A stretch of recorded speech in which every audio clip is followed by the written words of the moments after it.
সুপ্রিয় শিক্ষার্থীবৃন্দ, কেমন আছো সবাই? আশা করি তোমরা সবাই ভালো আছো।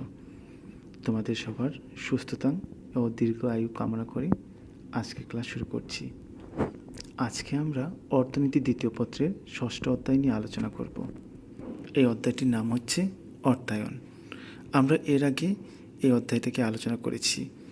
আজকে আমাদের যে বিষয়গুলো নিয়ে আলোচনা করব সেটা হচ্ছে শেয়ার কী, শেয়ার বাজার কী এবং শেয়ারের প্রকারভেদসমূহ কী কী। আমরা এমনিতে শেয়ার বাজার সম্পর্কে অনেকেই শুনেছি।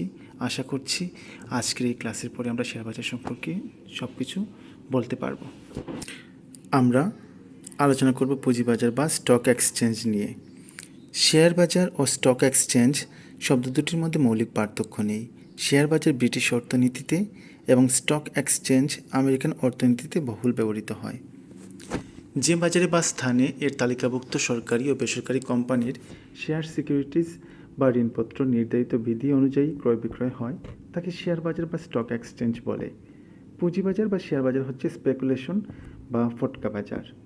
ফটকা বাজার হচ্ছে মানুষ যখন তার সঞ্চিত অর্থ কোনো একটা খাতে নিয়োগ করে সেখান থেকে দ্রুত লাভবান হওয়ার পদ্ধতিটা বেছে নেয়, সেটাই হচ্ছে ফটকা বাজার। ব্রিটেনের শিল্প বিপ্লবের ফলে কারখানার মাধ্যমে বৃহৎ আকারের উৎপাদন ব্যবস্থা পরিচালনার জন্য অধিক পুঁজি বিনিয়োগ অত্যন্ত জরুরি হয়ে ওঠে। এজন্য নতুন ধরনের প্রতিষ্ঠান প্রয়োজন হয়। সপ্তদশ শতকের শেষের দিকে স্থাপিত কোম্পানিসমূহের স্থলে 1862 সালে ব্রিটিশ কোম্পানি আইন সীমাবদ্ধ দায়সম্পন্ন কোম্পানির সূত্রপাতের মাধ্যমে পুঁজি বা শেয়ার বাজারে গোড়াপত্তন করে। বাংলাদেশে 1993 সালের 8 জুন সিকিউরিটিজ ও এক্সচেঞ্জ কমিশন আইন 1993 জারির মাধ্যমে সিকিউরিটিজ ও এক্সচেঞ্জ কমিশন গঠন করা হয়। বাংলাদেশে বর্তমানে দুটি পুঁজিবাজার রয়েছে, ঢাকা স্টক এক্সচেঞ্জ ডিএসই যা 1954 সালে প্রতিষ্ঠিত হয় এবং চট্টগ্রাম স্টক এক্সচেঞ্জ সিএসই যা 1995 সালে প্রতিষ্ঠিত হয়।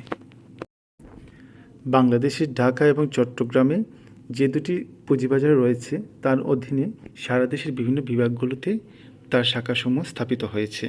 যেমন ধরা যাক সিলেটে ঢাকা এবং চট্টগ্রাম এই দুইটি পুঁজিবাজারেরই শাখা রয়েছে এবং সেই শাখার মাধ্যমে এটি পরিচালিত হয়ে থাকে।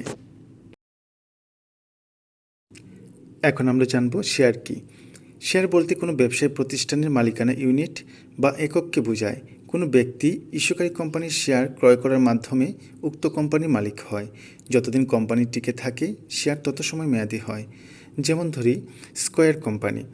কেউ যদি এখন স্কয়ার কোম্পানিতে শেয়ার ক্রয় করে তাহলে সে যতটুকু শেয়ার ক্রয় করবে স্কয়ার কোম্পানিতে তার ঠিক ততটুকু মালিকানা বিদ্যমান থাকবে। এক্ষেত্রে যতদিন স্কয়ার কোম্পানি টিকে থাকবে ততদিন পর্যন্ত তার মালিকানা টিকে থাকবে। শেয়ারের প্রকারভেদ। শেয়ার সাধারণভাবে 3 প্রকার, যথা 1 প্রেফারেন্স বা অগ্রাধিকার শেয়ার, 2 সাধারণ শেয়ার এবং 3 বিলম্বিত দাবিযুক্ত শেয়ার। 1 প্রেফারেন্স বা অগ্রাধিকার শেয়ার।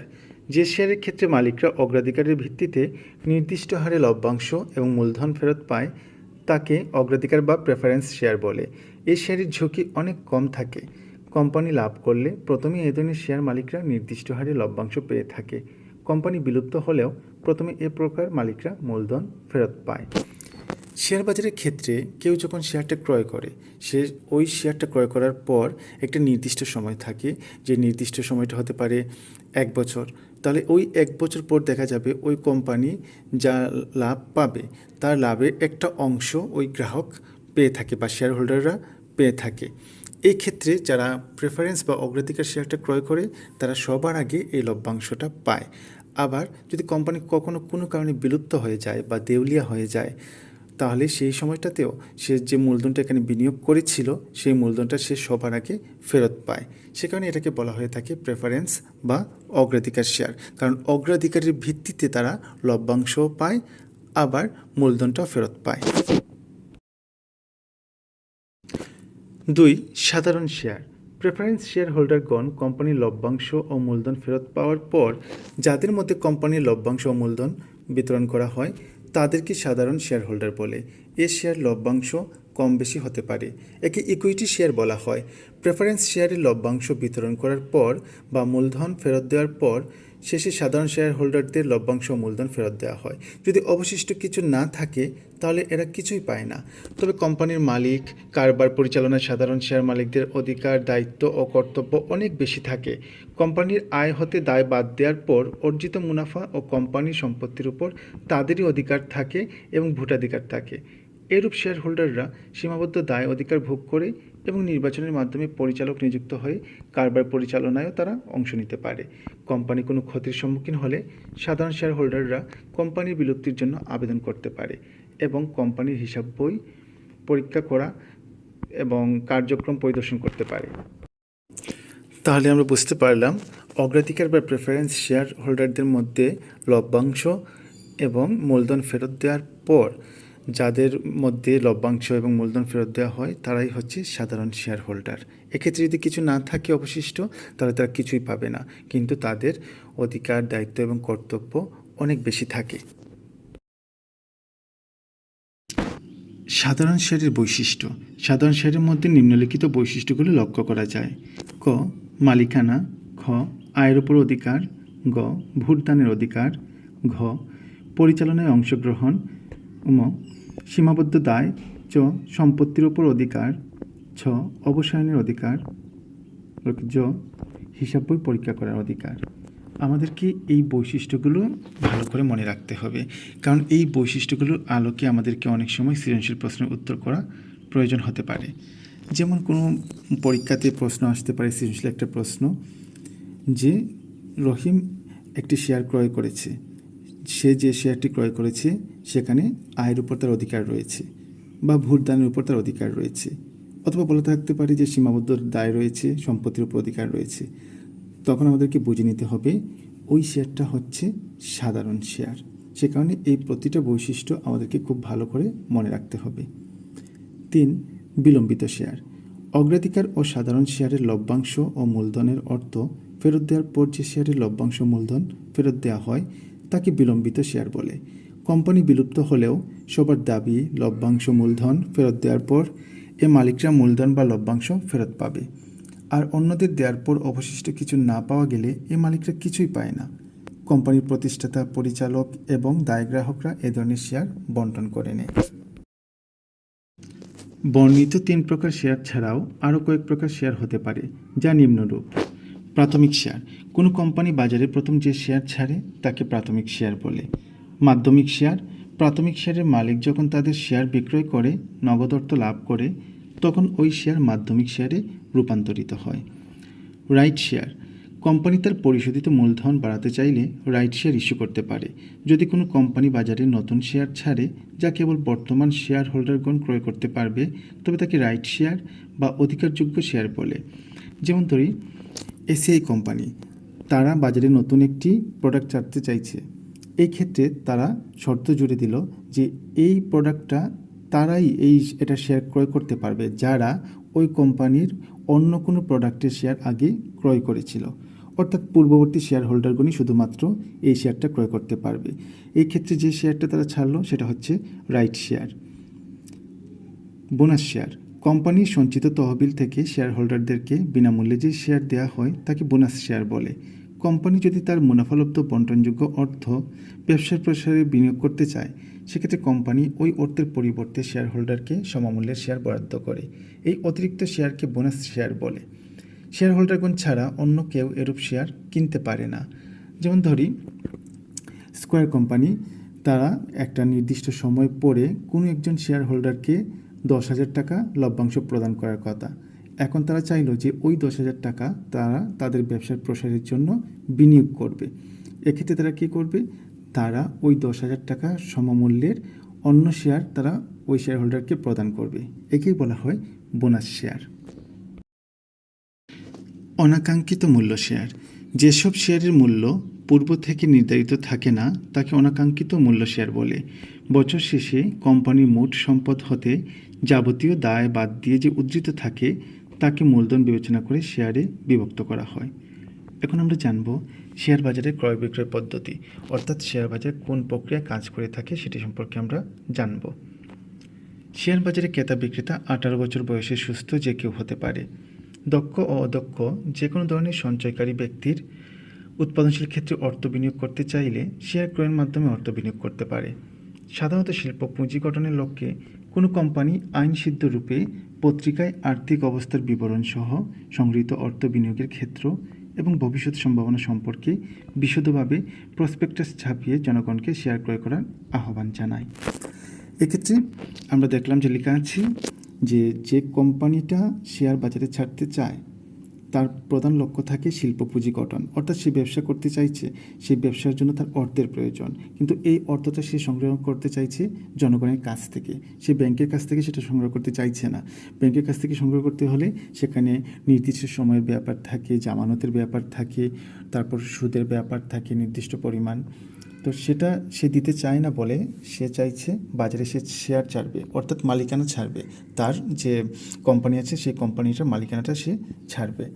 এবং এটা যখন সে শেয়ার আকারে এসে ছাড়বে তখন সে জানাবে সবাইকে যে তার যে কোম্পানিটা আছে সেই কোম্পানিটার কীরকম আর্থিক অবস্থা রয়েছে এবং সে কোন ক্ষেত্রে সে বিনিয়োগটা করতে চায় এবং এইটা থেকে ভবিষ্যতে কীরকম সে লাভবান হতে পারে সেটা সে জানাবে। এবং এই বিস্তারিত সে যখন কোনো একটা কাগজের মাধ্যমে, একটা পত্রিকার মাধ্যমে বা অন্য কোনো গণমাধ্যমে সে প্রকাশ করবে, সেটা প্রসপেক্টাস আকারে সে প্রচার করে। জনগণ তখন সেই কোম্পানির বিস্তারিত জেনে বুঝে তখন শেয়ারে বিনিয়োগ করে থাকে। কোম্পানির এভাবে তহবিল বা পুঁজি সংগ্রহ করাকে আইপিও অর্থাৎ ইনিশিয়াল পাবলিক অফারিং বলা হয়ে থাকে। আইপিওর প্রেক্ষিতে আগ্রহী ক্রেতাগণ তার নিজস্ব বিও বেনিফিশিয়ারি ওনার্স অ্যাকাউন্ট উল্লেখ করে আবেদনের মাধ্যমে নির্ধারিত ব্যাংকে টাকা জমা দেয়। আবেদনকারীর সংখ্যা বেশি হলে লটারির মাধ্যমে ক্রেতা নির্বাচন করা হয়। এক্ষেত্রে কোম্পানি টাকা জমাদানকারীকে প্রথমে অ্যালটমেন্ট লেটার এবং পরবর্তীতে সার্টিফিকেট প্রদান করে। এরূপ সার্টিফিকেটে শেয়ার হোল্ডারের নাম, ঠিকানা ও শেয়ারের মালিকানা লেখা থাকে। বর্তমানে লটারিতে প্রাপ্ত শেয়ার কম্পিউটার পদ্ধতিতে অনলাইনের মাধ্যমে নিজের অ্যাকাউন্টে জমা থাকে। দেশি বিদেশি যে কোনো নাগরিকেরা এর জন্য আবেদন করতে পারে। এভাবে যে শেয়ার ক্রয় বিক্রয় হয় তা প্রাথমিক শেয়ার হিসেবে বিবেচিত। প্রাথমিক শেয়ার ক্রয় করা হয় কোম্পানির ঘোষিত বিভিন্ন বাণিজ্যিক ব্যাংক এবং বাংলাদেশ বিনিয়োগ সংস্থা হতে। শেয়ার 3 ধরনের দামে বাজারে আসতে পারে, যথা 1. কোম্পানির শেয়ার শুধুমাত্র লিখিত মূল্যে বাজারে আসতে পারে। 2. অনেক সময় কোম্পানি লিখিত মূল্যের অতিরিক্ত অর্থ ধার্য করে আইপিওর মাধ্যমে ক্রেতার নিকট থেকে এই অর্থ আদায় বা সংগ্রহ করে। এই অতিরিক্ত অর্থ ধার্য করাকে প্রিমিয়াম বলা হয়। 3. কোম্পানি লিখিত মূল্য অপেক্ষা কম মূল্যে শেয়ার বাজারে ছাড়তে পারে, একে ডিসকাউন্ট মূল্যের শেয়ার বলে। সেকেন্ডারি শেয়ার ক্রয় বিক্রয়ের জন্য স্টক এক্সচেঞ্জের নিবন্ধিত সদস্যদের নিকট শরণাপন্ন হতে হয়, যাদেরকে ব্রোকার বা ডিলার বলা হয়। আগ্রহী ক্রেতা ও বিক্রেতা কোনো নির্দিষ্ট ব্রোকার হাউজে বিও অ্যাকাউন্টের মাধ্যমে সেকেন্ডারি শেয়ার কেনাবেচা করতে পারে। এরূপ একটি বিও অ্যাকাউন্ট দিয়ে ক্রেতা যে কোনো কোম্পানির শেয়ার ক্রয় বিক্রয় করতে পারে। যে কোনো কোম্পানির প্রাথমিক শেয়ার ক্রয়ের জন্য একজন ব্যক্তির একটি বিও অ্যাকাউন্টই যথেষ্ট। মূলত স্টক এক্সচেঞ্জ হলো সেকেন্ডারি বা মাধ্যমিক বাজার, যেখানে প্রতিযোগিতার মাধ্যমে শেয়ার ক্রয় বিক্রয় হয়ে থাকে। এটাই হচ্ছে শেয়ার বাজারে কোনো শেয়ার ক্রয় বিক্রয় করার সার্বিক প্রক্রিয়া। এখন আমরা খুবই গুরুত্বপূর্ণ একটি প্রশ্ন আমরা দেখব, সেটি হচ্ছে প্রাথমিক শেয়ার ও মাধ্যমিক শেয়ারের মধ্যে পার্থক্য। শেয়ারের প্রকারভেদ এবং বৈশিষ্ট্য অনুযায়ী দেখা যায় প্রাথমিক শেয়ার এবং মাধ্যমিক শেয়ারের মধ্যে কিছু পার্থক্য রয়েছে। নিম্নে এগুলো উপস্থাপন করা হলো। 1. সংজ্ঞা: বিভিন্ন কোম্পানি বা ইস্যুকারী প্রতিষ্ঠান আইপিওর মাধ্যমে বিক্রির উদ্দেশ্যে বাজারে প্রথম যে শেয়ার ছাড়ে এবং ক্রেতা আবেদনের প্রেক্ষিতে লটারির মাধ্যমে যে শেয়ার ক্রয় করে তাকে প্রাথমিক শেয়ার বলে। পক্ষান্তরে প্রাথমিক শেয়ারের মালিকগণ ব্রোকার হাউজের মাধ্যমে অন্য বিনিয়োগকারীদের নিকট তার শেয়ার বিক্রি করলে তাকে সেকেন্ডারি শেয়ার বলে। 2. প্রাপ্তিস্থান: প্রাথমিক শেয়ার সাধারণত ব্যাংকের মতো আর্থিক প্রতিষ্ঠানের মাধ্যমে সংগ্রহ করা হয়। পক্ষান্তরে মাধ্যমিক শেয়ার বিক্রয় বা হস্তান্তর হয় স্টক এক্সচেঞ্জে। 3. হাত বদল: প্রাথমিক শেয়ার প্রথমে যারা লাভ করে অথবা লটারির মাধ্যমে প্রাপ্ত হয় তারাই এর মালিক, অর্থাৎ কোম্পানির নিকট হতে একবার মাত্র হাত বদল হয়, কিন্তু মাধ্যমিক শেয়ার যতদিন থাকবে ততদিন পর্যন্ত বারবার হাত বদল হতে পারে। 4. বাজার: প্রাইমারি শেয়ার প্রক্রিয়াকে বলা হয় প্রাইমারি মার্কেট। অন্যদিকে স্টক এক্সচেঞ্জের কর্তৃক পরিচালিত ব্রোকার হাউজের ইলেকট্রনিক ব্যবস্থাকে বলা হয় সেকেন্ডারি মার্কেট বা কাব মার্কেট। 5 বন্টন। প্রাইমারি শেয়ারের জন্য যারা লটারির মাধ্যমে আবেদন করে তাদের মধ্যে নির্বাচন করে দেওয়া হয়, কিন্তু মাধ্যমিক বা সেকেন্ডারি মার্কেটে বাজার চাহিদা ও যোগানের প্রেক্ষিতে অগ্রাধিকার অনুযায়ী তা নির্ধারিত হয় বা গৃহীত হয়। 6 দাম নির্ধারণ। প্রাথমিক শেয়ারের দাম স্টক এক্সচেঞ্জের নীতিমালা অনুযায়ী কোম্পানি নির্ধারণ করে। এক্ষেত্রে ফেস ভ্যালু সকল কোম্পানির সমান হলেও কোনো কোনো প্রতিষ্ঠিত কোম্পানি প্রিমিয়াম সহ প্রাথমিক শেয়ারের মূল্য অধিক ধরে। পক্ষান্তরে সেকেন্ডারি বা মাধ্যমিক শেয়ারের মূল্য নির্ধারিত হয় বাজার চাহিদা ও বাজার যোগানের ক্রিয়া প্রতিক্রিয়ার মাধ্যমে। 7 ঝুঁকি। প্রাথমিক শেয়ারের ঝুঁকি কম বা নেই বললে চলে, কিন্তু মাধ্যমিক শেয়ারের ঝুঁকি সর্বদা বিদ্যমান, আবার মুনাফার সম্ভাবনাও অধিক থাকে। সুপ্রিয় শিক্ষার্থীরা, এখন আমরা একটি সৃজনশীল প্রশ্ন দেখব। জামাল ও কামাল 2 বন্ধু, তারা দুজন স্কয়ার কোম্পানির শেয়ার পাওয়ার জন্য আবেদন করল। জামাল আবেদনের প্রেক্ষিতে লটারিতে শেয়ার পেলেও কামাল পেল না, তাই সে স্টক এক্সচেঞ্জ হতে এসিআই কোম্পানির শেয়ার ক্রয় করল। ক ফেস ভ্যালু কী? যখন শেয়ার সার্টিফিকেট প্রদান করা হয় বা বাজারে শেয়ার যে দামে আসে, তখন শেয়ার সার্টিফিকেটের গায়ে একটা মূল্য লিখিত থাকে বা প্রচলিত থাকে, সেটাই হচ্ছে ফেস ভ্যালু। খ বোনাস শেয়ার বলতে কী বোঝায়? এটা আমরা কিছুক্ষণ আগে আলোচনা করে আসছিলাম। বোনাস শেয়ারটা কি? যদি কোনো কোম্পানি তার শেয়ার হোল্ডারকে নির্দিষ্ট সময় পরে লভ্যাংশ প্রদান না করে সমমূল্যের কোনো শেয়ার প্রদান করে, তবে তাকে বলা হয় বোনাস শেয়ার। এই বোনাস শেয়ারটা কেউ ক্রয় করতে পারে না, এটা শুধুমাত্র যেটা শেয়ার হোল্ডার তারাই লাভ করতে পারে। গ জামাল ও কামালের শেয়ার কি একই প্রকৃতির? ব্যাখ্যা করো। আমরা উদ্দীপকের দিকে তাকালে দেখতে পাই তারা দুজনই প্রথমে স্কয়ার কোম্পানিতে শেয়ার পাওয়ার জন্য আবেদন করেছিল। আমরা জানি লটারির মাধ্যমে বা আইপিওর মাধ্যমে যে শেয়ারে আবেদন করা হয় সেটি হচ্ছে প্রাথমিক শেয়ার। তাহলে এখান থেকে জামাল যেহেতু আবেদনের প্রেক্ষিতে লটারিতে শেয়ারটা পেয়েছে, তাহলে জামাল যে শেয়ারটা পেয়েছে সেটা হচ্ছে প্রাথমিক শেয়ার, কিন্তু কামাল স্টক এক্সচেঞ্জ হতে এসিআই কোম্পানির শেয়ারটা ক্রয় করেছে। স্টক এক্সচেঞ্জে যে শেয়ারগুলো মাধ্যমিক শেয়ার সেগুলোই ক্রয় বিক্রয় হয়ে থাকে। মূলত আইপিও বা লটারির মাধ্যমে এবং বাণিজ্যিক ব্যাংক বা কোনো আর্থিক প্রতিষ্ঠান হতে যে শেয়ার ক্রয় করতে হয় সেটাই হচ্ছে প্রাথমিক শেয়ার। আর স্টক এক্সচেঞ্জের মাধ্যমে বা কোনো ব্রোকার হাউজের মাধ্যমে যে শেয়ার ক্রয় করা হয় সেটা হচ্ছে মাধ্যমিক শেয়ার। তাহলে আমরা এখান থেকে বলতে পারি যে তাদের উভয়ের শেয়ারটা একই প্রকৃতির নয়। এক্ষেত্রে আমাদেরকে কী করতে হবে? আমাদেরকে জামাল এবং কামালের উভয় প্রকৃতির শেয়ারটা আমাদেরকে ব্যাখ্যা করে দিতে হবে এখানে। ঘ জামাল ও কামালের শেয়ারের মধ্যে পার্থক্য রয়েছে কি বিশ্লেষণ করো। আমরা একটু আগেই দেখেছি জামাল এবং কামালের শেয়ারটা একই রকম না। জামালের শেয়ারটা হচ্ছে প্রাথমিক শেয়ার এবং কামালের শেয়ারটা হচ্ছে মাধ্যমিক শেয়ার, এবং একটু আগে আমরা আলোচনা করেছি প্রাথমিক শেয়ার ও মাধ্যমিক শেয়ারের মধ্যে পার্থক্য। তাহলে তার প্রেক্ষিতে আমরা আশা করি প্রাথমিক শেয়ার এবং মাধ্যমিক শেয়ারের পার্থক্যটা তুলে ধরতে পারবো। এইভাবে পরীক্ষাতে সৃজনশীল প্রশ্নে সৃষ্টি হতে পারে। সেটা কখনো রাইট শেয়ার নিয়েও সৃষ্টি হতে পারে, বোনাস শেয়ার নিয়েও হতে পারে, সাধারণ শেয়ার নিয়েও হতে পারে, অগ্রাধিকার বা প্রেফারেন্স শেয়ার নিয়েও হতে পারে, বা বিলম্বিত দাবিযুক্ত শেয়ার নিয়েও হতে পারে। সেজন্য আমাদের আজকে যেগুলো আমরা আলোচনা করেছি এখন পর্যন্ত শেয়ারের প্রকারভেদ, প্রত্যেকটা প্রকারভেদ এবং তার বৈশিষ্ট্যগুলো আমাদেরকে ভালো করে মনে রাখতে হবে। যদি আমরা সেটা মনে রাখতে পারি তাহলে আমরা যে কোনো সৃজনশীল প্রশ্ন থেকে খুব সহজে চিহ্নিত করতে পারবো যে সেখানে আমাদের কাছে কোন জিনিসটা জানতে চাওয়া হয়েছে, এবং সেই অনুযায়ী আমরা যদি উত্তরটা লিখে দিই তাহলে আমরা পুরো নম্বরই পাব। আজকে এ পর্যন্তই। ক্লাস দেখার জন্য সবাইকে অনেক অনেক ধন্যবাদ। সবার জন্য অনেক শুভকামনা রইল। সবাই ভালো থেকো, সুস্থ থেকো।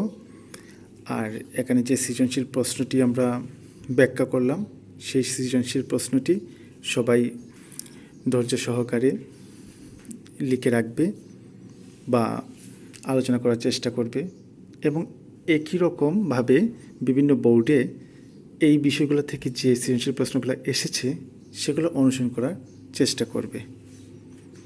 সবাই ভালো থাকবে।